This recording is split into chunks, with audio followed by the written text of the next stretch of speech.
Let's talk to Ralph Schoellhammer, a political scientist, because Labour's Islamophobia definition, according to campaigners, will be used to hinder the police. Angela Rayner, of course, has still got the working group working on this, on sentencing, on charges being brought. Basically, campaigners say there's already laws to protect people of various different faiths, and why do we need a definition of Islamophobia? This story still hasn't gone anywhere, hasn't gone away. Ralph, very good morning to you. Good to see you, Mike. Nice to see you. What's the obsession that the left have with this definition? Because, you know, we don't seem to have to worry about a definition of any other you know, sort of faith-based problem, but why do we need this? Well, let me be very blunt here. This is a preemptive move by the Labour Party to blackmail and threaten everybody who wants an inquiry into the rape and torture gangs, because let's be honest, this is what they are. Right. By the way, what they are, not what they were. These things, these networks still operate. And it's also an attempt to prevent any inquiry into the fact that Islamist networks have infiltrated the Labour Party. I spoke with Raj Mihal yesterday, by the way, who is a man who has done yeoman's work in uncovering the cover-up of the Labour Party regarding these torture and rape gangs.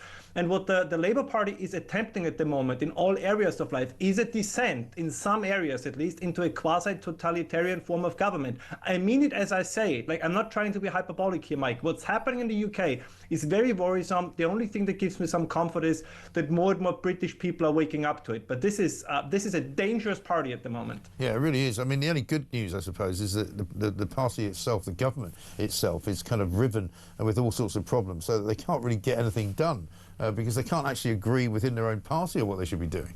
No, they can't get anything done because their priority is not serving the British people. Again, let's be very blunt here. This is a problem the leftists all over the West, by the way.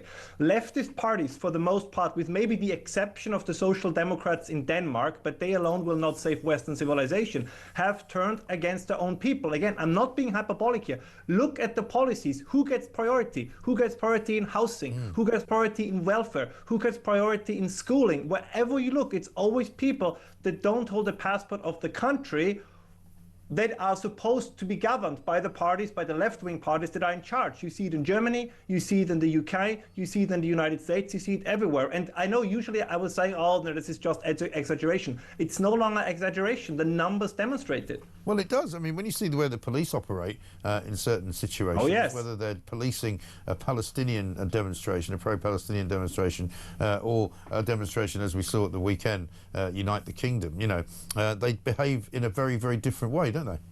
Oh, absolutely. And I mean, you see the same in other countries as well. I speak from a German experience, but as you know and your viewers know, I care very much about the British people for a variety of reasons. And it is heartbreaking to say that you can call for a new Holocaust, you can be a convicted rapist, and sometimes your punishment is less than saying something the government dislikes. I mean, this is very odd. And the worst part, by the way, the exception, of course, are people like yourself, is the media is almost entirely silent on this. Yeah. They are part of the problem. This is a collusion between a political and media cartel that is not just, you know, hiding the truth, if you will, but they're actively trying to undermine and blackmail people who want to tell the truth. Again, that's a very worrisome development. Well, many of them are manipulating the truth as well. Oh, yes, absolutely. And pretending that certain things haven't happened or other things haven't been said, or, you know, for example, the way that they were describing the numbers at the march on Saturday, you know, 110,000 people. You know, nobody in their right mind thinks that was 110,000 people, and yet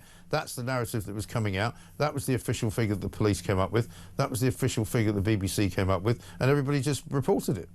No, I can give you another example. Like there was a new report now published in Australia where the government also told the people that, oh, the people that come migration is only, you know, high-skilled labor. It's the things that the Australian labor market needs. Now we know that if you actually look at the overall migration numbers, only 12% are actually skilled workers, and the rest is, for the most part, a drag on the welfare system, with, as always, the exception of migrants from the UK and from, you know, Western and Eastern Europe. So we are being but it's not even gaslighting anymore because it's done openly, and this is what frustrates me so. Well, we've started to get some decent figures now out of the Home Office and out of various other government departments because they're being forced to give them out, but they've hidden them for a long time about things like, you know, sexual assaults and who's committing them.